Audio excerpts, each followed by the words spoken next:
Hello everybody, my name is Adil and you are watching my YouTube channel. और आज की discussion बड़ी important है। अगर आप एक न्यू ट्रेडर हैं या ट्रेडिंग में आना चाह रहे हैं and if you haven't started trading yet, या अगर आप ट्रेडिंग कर चुके हैं, स्टार्ट कर चुके हैं but you are not profitable right now, तो आपको कुछ चीज़ों में मैं हेल्प आउट करूँगा। और जिसके अंदर सबसे इंपॉर्टेंट चीज़ ये है कि अभी तक आपने डिसाइड ये किया ही नहीं है कि आप ट्रेडर बनना चाहते हैं या इन्वेस्टर बनना चाहते हैं। कभी आप ट्रेडर की कैटेगरी में फॉल कर जाते हैं, कभी आप इन्वेस्टर की कैटेगरी में फॉल कर जाते हैं। और क्या ऐसा पॉसिबल है कि हम दोनों ही चीज़ें जो है वो इकट्ठी कर सकें, एक ही वक़्त में कर सकें? तो येस, ये भी पॉसिबिलिटी है, बट हम इन सारी चीज़ों को इस वीडियो के अंदर डिस्कस करेंगे। अगर आप गौर करें तो मेरे पास जो स्क्रीन आ रही है, स्क्रीन के अंदर जो इम्पोर्टेंट थिंग्स हैं वो ये कि मेरे पास अभी गोल्ड, क्रिप्टोज़ यानी कमोडिटीज़ भी चल रही है, क्रिप्टो भी चल रही है, और उसके अलावा मैं देखूँ तो स्टॉक्स भी चल रहे हैं। इन द अदर लिस्ट मेरे पास यहाँ पे स्टॉक्स भी अवेलेबल है। तो मैं क्या करूँ कि मैं इन सब चीज़ों में अगर फँस जाता हूँ, तो क्या मैं अपने आप को ट्रेडर कहलाऊँ? क्या मैं आपको अपने आप को इन्वेस्टर कहलाऊँ? तो सबसे पहले ये कि अगर आप ट्रेडिंग में आ रहे हैं, तो सबसे पहली चीज़ जो आपको अपने आप से खुद से पूछनी है दैट इज़ कि क्या आप ट्रेडर हैं या क्या आप इन्वेस्टर हैं? तो इन दोनों चीज़ों की कैरेक्टरिस्टिक्स जो है वो बहुत फ़र्क है, बहुत डिफरेंट है। If you want to be investor, तो फिर आपको जो है वो कुछ रूल्स अलग फ़ॉलो करने पड़ेंगे जो कि ट्रेडर के अंदर आपको शायद ना करने पड़े। And if you are trader, तो आपको कुछ चीज़ें इन्वेस्टर की एज़ ए इन्वेस्टर नहीं सोचनी, एज़ ए ट्रेडर सोचनी है। और कुछ चीज़ें आपको शॉर्ट टर्म सोचनी है एज़ ए ट्रेडर, और अगर आप इन्वेस्टर हैं तो आपको लॉन्ग टर्म सोचनी है। अगर आपको इंडिकेटर भी यूज़ करना है तो फिर आपको एज़ ए ट्रेडर वो indicator for the short term use करना है। And if you want to be an investor, तो फिर आपको जो वो सारी की सारी चीज़ें फॉर लॉन्ग टर्म यूज़ करनी है। इंडिकेटर भी लंबे अरसे के लिए देखना है, आपको टाइम फ्रेम भी बड़े अरसे का देखना है। तो क्या-क्या चीज़ें हैं जो एज़ ए ट्रेडर और एज़ ए इन्वेस्टर दोनों अलग हैं। और अब आपको डिसाइड करने का यही सही टाइम है, इट्स द परफेक्ट टाइम कि अब आप जो है वो डिसाइड करें what you want to be. क्या आपको ट्रेडर बनना है या आपको इन्वेस्टर बनना है? क्या ऐसा भी मुमकिन है कि हम दोनों चीज़ें एक ही वक़्त में बन सकें? तो येस, ये भी पॉसिबल है, बट ऑब्वियसली हम ये सारे कुछ जो है वो पहले समझेंगे एंड देन हम उसके बाद जो आएँगे कि अब आपने डिसाइड करना है कि what you want to be. अगर आप यहाँ पे गौर करें तो मेरे पास जो है कुछ टाइम फ्रेम्स आते हैं। ये जो है एक मुकम्मल तौर पे लिस्ट है उन टाइम फ्रेम्स की जो कि आपको सोचना है कि what you want to be, उसके मुताबिक आपने इसमें से देखना है। सो इम्पोर्टेंट थिंग इज़ कि जब भी आप इन्वेस्टर बनते हैं तो सबसे पहले इन्वेस्टमेंट का वर्ड आता है, तो हमारे पास इंटरवल आता है। तो इट मीन्स कि व्हाटएवर आई एम इन्वेस्टिंग, मुझे अब जो है थोड़ा-सा लंबे अरसे के लिए सोचना है। सबसे पहली चीज़ ये कि हम एज़ ए इन्वेस्टर बात करें तो जो मेरे पास फंड है, वो मेरे पास फंड वो होना चाहिए जो कि मैं एक लंबे अरसे तक अपने स्टॉक्स, अपनी commodities whatever I am purchasing, मैं उसके अंदर लंबे अरसे तक रख सकता हूँ। अगर आप कोई भी फंड ऐसा डाल रहे हैं जो कि शॉर्ट टर्म का है, सपोज़ आप कहते हैं कि मेरे पास एक फंड आया है जो कि मेरे पास 1 महीना रहेगा, तो ऑब्वियसली हो सकता है कि वो स्टॉक 1 महीने में जो आप इसके अंदर एक पैसे लेना चाह रहे हैं वो शायद ना पहुँचे। या ये भी पॉसिबिलिटी है कि जो भी चीज़ आप परचेज़िंग करना चाह रहे हैं वो 1 साल के अंदर गिर जाए, ड्रॉप आ जाए। देन आपको किस तरीके से सोचना है। तो इट मीन्स कि अगर आपने कोई भी एज़ ए इन्वेस्टर पैसे डालने हैं, तो वो अमाउंट होनी चाहिए जो कि आपको अभी इस्तेमाल में नहीं चाहिए। या वो पैसे हो सकते हैं दैट्स अ पार्क्ड मनी, जो कि आपने कहीं पे पैसे पार्क किए हुए हैं, सपोज़ अकाउंट में पार्क किए हुए हैं, and that amount is not जो है वो 2x नहीं हो रही, 3x नहीं हो रही, या कुछ भी उसके अंदर जो है आपको प्रॉफिट नहीं हो रहा, तो इट मीन्स कि you have to park it somewhere else, जो कि आपको कहीं ऐसी जगह इन्वेस्ट करने हैं, कहीं पे ऐसी जगह लगाने हैं जहाँ पे आपको एक अच्छा गेन आए। तो इट मीन्स कि एज़ इन्वेस्टर आपको सबसे पहले जो चीज़ सोचनी है वो है कि जो मैं पैसे लगा रहा हूँ, ये पैसे मेरे जो है इस्तेमाल में अभी नहीं है, and I can make some money out of it, और उसके बाद फिर मैं कहीं पे इसको वापस ले जा सकता हूँ। तो सबसे पहले तो पैसों की बात आ गई। दूसरी इंपॉर्टेंट थिंग है वो ये है कि इस लिस्ट में से अगर आपने कुछ भी लेना है, तो इसका मतलब ये है कि आपको इसमें से बड़े टाइम फ्रेम्स पे जाके फाइंड आउट करना है कि where the market will go. तो इट मीन्स कि second the most important thing that is वो ये कि आपने यहाँ पे इनमें से देखना है कि आप इसमें से बड़े टाइम फ्रेम्स पे रहेंगे। सपोज़ कि अगर आपको देखना है कि मैंने थोड़ी-सी एक ट्रेड ली है और ये लंबे अरसे तक जानी चाहिए, तो इट मीन्स कि अब आपको जो एनालिसिस करना है, वो एनालिसिस के लिए टाइम फ्रेम जो सिलेक्ट करना है, वो बड़ा टाइम फ्रेम सिलेक्ट करना है। बड़े टाइम फ्रेम से मुराद ये है कि आपको 12 मंथ्स में जाना है, फिर 6 मंथ्स में जाना है, 3 मंथ्स में आना है, 1 मंथ में आना है, 1 डे में आना है, 1 वीक में आना है। तो इट मीन्स कि आपको मैक्सिमम बड़े टाइम फ्रेम के अंदर रहना है, अगर आपने एज़ ए इन्वेस्टर सोचना है। तो इट मीन्स कि आपको एक लॉन्ग टर्म टाइम के लिए सोचना है कि where the market will go. तो अब आपको जो भी कुछ सोचना है एज़ ए इन्वेस्टर, तो फिर आपको बड़े टाइम फ्रेम पे रहना पड़ेगा। सेकेंडली हम जो भी टूल यूज़ करेंगे, जो भी हम अपने एनालिसिस करेंगे, जो भी हम वहाँ पे support, resistance, demand, supplies whatsoever हम कुछ फाइंड आउट करेंगे, हम वो भी सारी की सारी बड़े टाइम फ्रेम में फाइंड आउट करेंगे, ताकि हमें आइडिया हो कि बड़े टाइम फ्रेम के अंदर अगर मार्केट सपोज मैंने कहीं पे परचेजिंग की है एट समवेयर एल्स, तो मैंने उस परचेजिंग के लिए एक छोटे टर्म के ऊपर, छोटे टाइम के ऊपर अगर सपोज मार्केट फॉल करती भी है, तो मैंने एग्जैक्टली उसकी परचेजिंग, नेक्स्ट परचेजिंग कहाँ करनी है। तो ये जो है सबसे इंपॉर्टेंट चीज है कि अगर आपने एनालिसिस भी करना है तो आपने किस टाइम फ्रेम पे करना है, बड़े टाइम फ्रेम पे करना है। छोटे टाइम फ्रेम का एज ए इन्वेस्टर कोई ताल्लुक नहीं है, आपको छोटे टाइम फ्रेम पे जाकर देखना भी नहीं। अब उसकी वजह बताता हूँ। जब भी आप छोटे टाइम फ्रेम पे जाकर एज ए इन्वेस्टर देखेंगे तो आपको ऐसे लगेगा कि शायद मैंने गलत परचेजिंग कर ली है, या मुझे यहाँ पे परचेजिंग नहीं करनी चाहिए थी, या जो मैंने परचेजिंग कर लिया है ये बिल्कुल तिहाई गलत है, मैं इसको सेल आउट कर देता हूँ। तो आप पैनिक सेल करेंगे। जबकि आप बड़े टाइम फ्रेम पे जाके देखेंगे, आप जूम आउट करेंगे तो आपको पता चलेगा कि actual the picture is what the actual picture is, और आपको उस पिक्चर में रहते हुए अब जो भी परचेजिंग की है उसका एनालिसिस करके उसका डिसीजन लेना है। तो इसलिए जब भी आप बड़े टाइम फ्रेम में हैं तो डिसीजन पावर आपकी बड़ी होनी चाहिए। जब आप छोटे में जाते हैं तो आपकी panic buying and panic selling start हो जाती है। तो इसका मतलब ये है कि जब आप बड़े टाइम फ्रेम पे रहते हैं और आप ये जब चार्ट देखते हैं, जो कि आपके सामने ये बहुत बड़ा चार्ट नजर आ रहा है, तो इट मींस कि जब आपको ये बड़ी सी ये नजर आई है तो एक्चुअल में ये आपको बड़े टाइम फ्रेम में जाके देखेंगे तो लगेगा कि ये ऐसा कुछ भी नहीं हुआ है। तो ये जब भी ऐसी अपॉर्चुनिटी आएगी तो आप उसको अवेल करने की कोशिश करें। बट अगर आप छोटे टाइम फ्रेम में होंगे और आप इतनी बड़ी बड़ी कैंडल्स देखेंगे तो ऑब्वियसली आप पैनिक सेलिंग करेंगे, पैनिक बाइंग करने की कोशिश करेंगे। तो उससे बचने का तरीका ये है कि आपने हमेशा बड़े टाइम फ्रेम पे देखना है, बड़े टाइम फ्रेम पे एनालिसिस करना है, अपने demand zone, supply zone, order blocks whatsoever कुछ भी फाइंड आउट करना है तो अपने बड़े टाइम फ्रेम पे सिलेक्ट करना है। सेकेंडली ये कि आपको अपना जो है वो एक मुकम्मल तौर पे जहां से आपने एग्जिट करना है, एग्जिट प्लान आपके पास होना चाहिए कि इन केस अगर मार्केट बहुत ज्यादा क्रैश करती है तो क्या मेरे पास फंड पड़ा है इसकी परचेजिंग के लिए। अगर इन केस नहीं पड़ा तो क्या मैंने निकलना है। अगर मैंने ये पैसा शॉर्ट टर्म के लिए डाल दिया है गलती से तो क्या मुझे किस जगह पे निकल जाना चाहिए, ये सबसे इंपॉर्टेंट चीज है। होता यह है कि अक्सर लोग इन्वेस्टमेंट में उस वक्त आते हैं जब वो अपना कोई एसेट सेल आउट करते हैं, और अपना एसेट सेल आउट करने के बाद सोचते हैं कि थोड़े वक्त के लिए मैं कहीं और डालता हूँ, इससे कुछ पैसे आएंगे, मैं गाड़ी बड़ी ले लूंगा। तो इट मीन्स कि वो शॉर्ट टर्म इन्वेस्टमेंट के लिए आए हैं लेकिन लंबे टाइम के लिए फंस जाते हैं। उसकी वजह यह है कि वो ऐसा शेयर, ऐसा स्टॉक, ऐसी कमोडिटी परचेज कर बैठते हैं जो कि एक फॉलिंग ट्रेंड में थी, और उन्हें नजर आता है कि मार्केट यहाँ से बहुत ज्यादा ऊपर जाएगी और वो परचेजिंग कर जाते हैं। तो इट मीन्स कि उन्होंने वहीं पे सबसे बड़ी गलती कर ली हुई है। तो एज ए इन्वेस्टर जब भी सोचना है तो मार्केट नीचे गिरने देनी है, गिरती है, आपने कभी भी जाके देखना नहीं है कि मुझे लॉस कितना हो रहा है जब तक आपका टीपी हिट नहीं होता। सेकेंडली अगर सपोज गिर जाती है तो आपके पास एग्जैक्टली प्राइसेस होनी चाहिए where you are gonna buy दो स्टॉक्स और बाय दो कमोडिटीज, आपको कहाँ पे दोबारा खरीदनी है। तो एज ए इन्वेस्टर आपने जब भी सोचना है तो कीप इट इन माइंड, बड़े टाइम फ्रेम में सोचना है, बड़ा जो एनालिसिस करना है, बड़ा टाइम फ्रेम यूज करना है। और वर्ड्स एवर जो आप इंडिकेटर यूज कर रहे हैं, suppose I am talking about कि मैं डाइवर्जेंस की बात करता हूँ, आरएसए की बात करता हूँ, इट मींस कि मुझे over bought over sold areas का छोटे टाइम फ्रेम पे जाके कभी भी चेक नहीं करना है। अगर मैंने चेक करना है तो मैं किस में जाके चेक करूंगा, मैं बड़े टाइम फ्रेम में जाके चेक करूंगा कि where the market is going. बड़े टाइम फ्रेम के अंदर क्या डाइवर्जेंस आई है, क्या market over bought over sold area में गई है। तो ये सारी चीजें मैंने फाइंड आउट कर दी। सपोज अगर मैं छोटे टाइम फ्रेम पे जाता हूँ तो मार्केट एक ही दिन के अंदर अगर 4 से 5 मरतबा over boat area, over sold area में चली जाती है, तो इट मीन्स कि आपको 4 से 5 मरतबा वो कहेगा, इंडिकेटर इंडिकेट करेगा कि now you have to dive and buy those stocks or shares whatsoever you are purchasing। तो आपको बार बार जो है वो कन्विंस करेगा कि आप यहाँ पे परचेजिंग कर ले। बट अगर आप बड़े टाइम फ्रेम में है तो बड़े टाइम फ्रेम के अंदर आपको कन्विंसिंग जो है वो कम आएगी, या सपोज आपको बार बार जो है इंटीमेट कर रहा है वो आपको कम करेगा।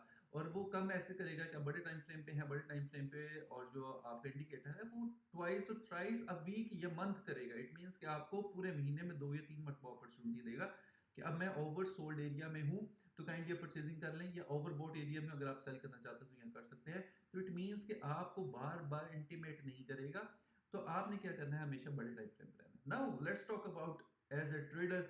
अगर आप ट्रेडिंग में आ चुके हैं, सो फर्स्ट ऑफ ऑल सबसे पहले जो चीज करनी है वो ये कि आपने सबसे पहले छोटे टाइम फ्रेम पे चले जाना है। बट एज ए ट्रेडर आपको बड़ा टाइम फ्रेम भी देखना है और छोटा भी देखना है। एज हम इन्वेस्टर देखें तो मुझे सिर्फ बड़ा टाइम फ्रेम देखना, छोटे देखने की जरूरत नहीं है। लेकिन if you are a trader तो आपको क्या करना है, आपने सबसे पहले बड़े टाइम फ्रेम पे देखना है कि where the trend is, where the market is going, और आज का या कल का या पूरे महीने का या पूरे हफ्ते का बायस क्या है। बायस से मुराद ये है कि इंटरेस्ट ऑफ पीपल क्या है, या फिर ये जो मार्केट है, ये मार्केट जो चलाने वाले हैं, व्हेल्स हैं, where they are taking this market, तो आपको ओवरऑल वो देखना है। अगर आप गौर करें तो ट्रेडिंग में, गोल्ड में इससे पहले कुछ अर्सा पहले मार्केट मुसलसल ऊपर जा रही थी, तो it means it was clear कि मार्केट जो है एक बुलिश ट्रेंड में है। तो whatever you want to do, आप बाइंग करेंगे, आप आज का बाइस देखेंगे, आप कल का बाइस देखेंगे, आप जो है मुकम्मल तौर पे बाइस रहते हुए अनबाइस्ड होकर ट्रेड करेंगे। तो अब इसके अंदर क्या है कि जब भी आप ट्रेडर बनेंगे तो सबसे पहले आपने छोटे टाइम फ्रेम पे आना है। छोटे टाइम फ्रेम के अंदर मैं कुछ चीज़ें आपको बता देता हूँ। कुछ सपोज कि अगर आपके पास जो लिस्ट आएगी, लिस्ट के अंदर आप 1 आवर 1 घंटे से पीछे रहेंगे, यानी 4H से स्टार्ट करेंगे और उससे नीचे नीचे रहेंगे। Suppose 4H 1H 30 minutes, 15 minutes, 5 minutes, इससे नीचे रहेंगे और मैक्सिमम 1 मिनट तक जाएंगे। अब एज ए इन्वेस्टर अगर आप सोचेंगे तो एज ए इन्वेस्टर आपके पास एक ही चीज़ होती है कि क्या आपने इन्वेस्ट करना है और उसके बाद प्रॉफिट और लॉस। एग्जैक्ट। लेकिन एज ए ट्रेडर जब आप सोचते हैं तो एज ए ट्रेडर आपके पास जो चीज़ें आती हैं वो 2 से 3 आती हैं कि क्या आपने यहाँ पे स्विंग ट्रेड करनी है, डे ट्रेड करनी है, या फिर आपने स्कैल्पिंग करनी है। तो इट मीन्स कि जब भी आपने एज ए ट्रेडर आना है तो आपको सब डिवीजन के अंदर फिर दोबारा सोचना है कि मैंने इन 3 चीज़ों में से क्या करना है। इट मीन्स अगर आपने स्कैल्पिंग करनी है तो आपको सबसे छोटे टाइम फ्रेम लाइक 1 मिनट और 3 मिनट और 5 मिनट्स के अंदर रह के आपको सोचना है और उसके अंदर quick decisions in and out करना है। जबकि अगर आप जो है डे ट्रेड कर रहे हैं तो आपको थोड़ा-सा बड़े टाइम फ्रेम पे आना है, 15 मिनट्स पे आना है, 30 मिनट्स पे आना है एंड देन 1 आवर पे आना है। तो आपको यहाँ पे सोचना है कि क्या मैं जो ट्रेड कर रहा हूँ, कितने टाइम तक के लिए कर रहा हूँ, इसका जो टीपी है वो थोड़ा-सा स्कैल्पिंग से बड़ा होगा। और इसके बाद जो आती है एट द एंड, वो आती है आपके पास जो आप स्विंग ट्रेड कर रहे हैं। स्विंग ट्रेड से मुराद है कि मेरी ट्रेड जो है वो 1-2 दिन चल सकती है, बट मुझे अपना टारगेट पता है कि यहाँ तक मार्केट जाएगी, मैं आउट हो जाऊँगा। तो ये जो मार्केट है इसके अंदर आप स्विंग ट्रेड करते हैं, और कीप इट इन माइंड जब आप इन 3 चीज़ों को ट्रेड करते हैं तो आपके लिए इम्पोर्टेंट है कि आप इसके अंदर स्टॉप लॉस लगाएँगे, बिकॉज़ आप लेवरेज को यूज़ कर रहे हैं, आप क्विक इन एंड आउट के अंदर पैसा निकालना चाह रहे हैं, या तो आपको पैसे ज़्यादा डालने पड़ेंगे या फिर आप दूसरी लेवरेज ज़्यादा इस्तेमाल करेंगे। दोनों सूरतें के अंदर आपको क्या करना है कि आपको स्टॉप लॉस लगाना है, सो दैट आपको पता हो कि मार्केट एग्जैक्टली कहाँ जाएगी, तो मैं स्टॉप आउट हो जाऊँगा और या फिर जो है मेरा टेक प्रॉफिट का पॉइंट जो है वो हिट हो जाएगा। तो इट मीन्स कि आपको सबसे पहले डिसाइड ये करना है कि आपने छोटा टाइम फ्रेम यूज़ करना है, उसके अंदर आपने स्कैल्प करना है, डे ट्रेड करना है, स्विंग ट्रेड करना है। आप इन तीनों चीज़ों में से डिसाइड करेंगे और उसके मुताबिक अपना जो है वो एनालिसिस करेंगे। लेकिन एनालिसिस आपको बड़े टाइम फ्रेम से छोटे टाइम फ्रेम में सब में जाके देखना पड़ेगा, व्हाट द बायस इज़, कहाँ पे डिमांड ज़ोन्स हैं, कहाँ पे सप्लाई ज़ोन्स हैं, और वहाँ पे उन सारी चीज़ों को देखते हुए, मद्देनज़र रखते हुए जो है वो परचेज़िंग करनी पड़ेगी।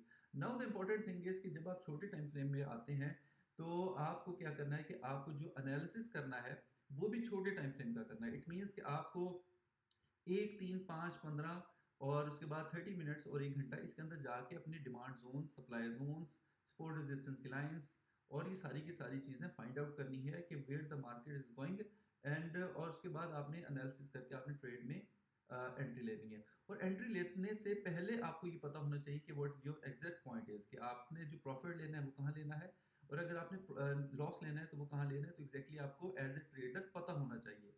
सपोज आप स्कैल्पर हैं तो आपके 1-2 पॉइंट पे होंगे, और आपको अगर नहीं लिया और आपने बड़ा, क्योंकि स्कैल्पिंग के अंदर बड़ा प्रॉफिट लेने के लिए आपको अपनी लॉट साइज़ बढ़ानी पड़ती है। तो इट मीन्स कि आप जितने छोटे टाइम फ्रेम पे जाते हैं, बड़ा प्रॉफिट लेने के लिए आपको अपना लॉट साइज़ बढ़ाना पड़ेगा। तो इट मीन्स कि आपका स्टॉप लॉस जो है वो बहुत करीब होगा, लेकिन आपके लॉट साइज़ ज़्यादा होने की वजह से लॉस बड़ा होने के चांसेस ज़्यादा होते हैं। तो इट मीन्स कि आपको क्या करना है कि आपको अपना जो स्टॉप लॉस है वो मिनिमल करना है, ताकि आप जो है वहाँ पे छोटे लॉस के साथ मार्केट से निकल सकें। और उसके बाद जो इम्पोर्टेंट चीज़ है वो ये कि जब आप इंडिकेटर्स का इस्तेमाल करेंगे, वो इंडिकेटर्स का इस्तेमाल भी आप छोटे टाइम फ्रेम्स पे करेंगे, और छोटे टाइम फ्रेम्स पे आप फाइंड आउट करेंगे कि where the market is going, आपका एनालिसिस क्या कहता है, आपका जो है वो टेक्निकल जो आपके इंडिकेटर्स हैं वो क्या इंडिकेट करते हैं, बट छोटे टाइम फ्रेम्स के अंदर। इट मीन्स कि आपको छोटे टाइम फ्रेम पे फाइंड आउट करना है कि where the market will go, और मार्केट आपको क्या इंडिकेट करेगी। सपोज हम ईएमए की बात करें, आप क्रॉस ओवर को ट्रेड करते हैं, या अगर आप आरएसआई में डाइवर्जेंस को ट्रेड करते हैं, या आप वॉल्यूम पे ट्रेड करते हैं, वॉल्यूम की डाइवर्जेंस को ट्रेड करते हैं, आप एमएस ईएमएस का इस्तेमाल करते हैं, whatever you want to, लेकिन उसके अंदर आपको देखना है कि छोटे टाइम फ्रेम पे मार्केट क्या करेगी। लेकिन आपको एज ए इन्वेस्टर अगर देखना है तो आपको ये सारी चीज़ें बड़े टाइम फ्रेम पे देखनी है, और आपने लॉन्ग टर्म सोचना है कि मार्केट कहाँ जाएगी। अब आपने जब भी कुछ पैसे लगाए हैं, अब इसमें सबसे इंपॉर्टेंट चीज़ जो है, जो मैं एट द एंड अब बताने लगा हूँ, वो क्या है, वो ये है कि जब भी आप एज ए इन्वेस्टर सोचते हैं तो आपको स्टॉप लॉस नहीं लगाना है। इट मीन्स कि आपको एक एरिया पता होना चाहिए कि अगर मार्केट इससे नीचे जाएगी, ये मेरा लॉस की रेशियो है, मैं इससे ज़्यादा लॉस नहीं बेयर कर सकूँगा, या मैंने ये पैसे किसी के उठाए हुए हैं, या मेरे पास अपने पैसे हैं, लेकिन मैं इससे ज़्यादा बड़ा नुकसान नहीं देख सकता हूँ। और अगर आपको यहाँ पे ट्रेंड नज़र आ रहा है कि मार्केट मुसलसल बेरिश हो गई और मैंने कोई बाइंग जो है बहुत ऊपर से कर ली, तो इट मीन्स कि it's time to exit the market. आपको निकल जाना है, इंस्टेड ऑफ दैट कि आप मार्केट को लेके बैठे रहें। तो इसलिए जब भी आप एज इन्वेस्टर सोचते हैं, तो आपको स्टॉप लॉस या लॉस बियर नहीं, यानी लॉस के बारे में ज़्यादा नहीं सोचना है, बट एज ए ट्रेडर आपको लॉस के बारे में सोचना है। और जब आप बार बार एंट्री ले रहे हैं, एग्जिट कर रहे हैं, एंट्री ले रहे हैं, एग्जिट कर रहे हैं, तो इट मीन्स कि अगर आपने दिन में 3 से 4 मरतबा स्टॉप लॉस हिट किया, तो इट मीन्स कि आपके the most of the fund क्या होगा कि वो मार्केट से आउट हो जाएगा, आपको निकलना पड़ेगा मार्केट से, आपका बहुत ज़्यादा फंड ज़ाया हो जाएगा। तो इट मीन्स कि अब आपके ऊपर साइकोलॉजिकली आप अनफिट हैं। आपको एज ए ट्रेडर अगर सोच रहे हैं, तो आप अनफिट होते जा रहे हैं, लेकिन एज इन्वेस्टर सोचेंगे तो आपको नजर आएगा कि मैं अभी भी, मेरे पास चांस है, मेरे पास फंड पड़ा हुआ है, मैं इसकी परचेजिंग दोबारा कर सकता हूँ। और तो परचेजिंग के लिए आप क्या करेंगे, कुछ अमाउंट अपने पास अलहदा से रखेंगे, ताकि आप वो पैसा जो है दोबारा इनफ्लो करें और उसके बाद फंड को वहां से उठाएं। तो इट मीन्स कि यहाँ पे एवरेजिंग की जा सकती है। जो आप एज ए इन्वेस्टर सोचते हैं, तो इसमें एवरेजिंग कर सकते हैं, लेकिन आप एज ए ट्रेडर एवरेजिंग नहीं कर सकते। आप एक नई पोजीशन ओपन करते हैं, जब भी एक पोजीशन ओपन करते हैं, तो उसका प्रॉफिट एंड लॉस अलग होता है, पिछले वाले का प्रॉफिट लॉस अलग होता है, यस। बट अगर आप किसी प्लेटफॉर्म पे ट्रेड कर रहे हैं, और अगर आपके बाइंग एंड सेल जो है वो एक ही वक्त पे लगाई है आपने, तो आपका दोनों का ब्रेक इवन भी हो सकता है। बट जो आप एज इन्वेस्टर सोच रहे हैं, इसके अंदर आपको एवरेजिंग करके सोचना है। आपका जो माइंड लेवल है वो डिफरेंट है। यहाँ पे आपके जो एनालिसिस का जो technical analysis and fundamental analysis है, वो मैटर करता है। अब जिस तरह इन्वेस्टमेंट कर रहे हैं, तो आपको इन्वेस्टमेंट पे फंडामेंटली बहुत ज़्यादा स्ट्रांग होना पड़ेगा कि यहाँ पे ऐसी क्या सर्कमस्टांसेस बन रहे हैं, कोई वॉर तो नहीं है, जस्ट लाइक कोविड आ गया है, या किस रीजन में कौन सी लड़ाई चल रही है, कौन सा एसेट ऊपर या नीचे जाएगा। सपोज अभी जो है मिडिल ईस्ट की लड़ाई है, तो इट मीन्स के सारी मार्केट गोल्ड एंड सिल्वर या कमोडिटीज को नीचे लेके जाएगी, बट आपका जो ऑयल है वो ऊपर जाएगा। तो इट मीन्स कि ये simple analysis, that's a fundamental analysis. लेकिन इसके अंदर कुछ और टेक्निकल पॉइंट्स हैं जो कि फंडामेंटली आपको स्ट्रॉन्ग करने चाहिए। तो इट मीन्स कि एज ए इन्वेस्टर आपको ट्रेड करना है, पैसे डालने हैं, या फिर as a trader, short term trader आपने ट्रेड करना है, तो इट मीन्स कि आपको करने से पहले ये सोचना है। तो अभी जो है हम सिंपल करते हैं, वो सिंपल ये है कि अगर आप एज ए ट्रेडर हैं, तो आपको देखना है कि आपके पास फंड क्या है, आप लॉस बेयर कर सकते हैं कि नहीं कर सकते हैं, और आपने छोटे टाइम फ्रेम पे रह के ट्रेड करना है, और आपने डिसाइड करना है कि वेयर यू गोना गो, कि आपने स्कैल्प करना है, आपने डे ट्रेड करना है, आपने स्विंग ट्रेड करना है। अगर आप एज ए इन्वेस्टर हैं और आपने पैसा डाला है, और आप चाहते हैं कि इस इन्वेस्टमेंट से मैं एक फंड निकालूं, लेकिन मेरे पास ये पैसा लंबे अरसे तक फंस भी जाता है, तो मुझे मैटर नहीं करता है, तो इट मीन्स कि आप किसी भी चीज़ को स्पॉट ट्रेडिंग के अंदर जाके उस चीज़ को परचेज करेंगे। जैसे गोल्ड बहुत ऊपर जा रहा था, लोग क्या कर रहे थे, लोग गोल्ड को फिजिकली खरीद रहे थे। तो इट मीन्स कि आप इसको लेवरेज पे कहीं पे ऑनलाइन प्लेटफॉर्म पे भी आके यूज कर सकते हैं, बाय कर सकते हैं। बट उधर आपको देखना ये है कि पैसा जितनी देर पड़ा रहेगा, उसके अंदर लॉस भी होगा और प्रॉफिट में भी आएगा, तो वहां पे आपको पैनिक बाइंग एंड सेलिंग नहीं करनी है। तो ये बड़ा सिंपल सा है। नाउ इट्स योर टर्न कि आप यहाँ पे डिसाइड करें कि आप इसमें से क्या करना चाहते हैं, whether you want be trader or whether you want be an investor. तो अब आपको जो है डिसाइड करना है, और डिसाइड इस वीडियो के बाद करना है, और कमेंट में बताना है कि मैंने क्या डिसाइड किया है। और don't forget to like, subscribe and share this video to whoever the trader is, market में जो भी है आप उसको जो है ये शेयर करें, ताकि वो भी डिसीजन पावर जो है अपनी बेहतर कर सके और डिसाइड कर सके what he want to be. Till then, अल्लाह हाफिज, गुड बाय।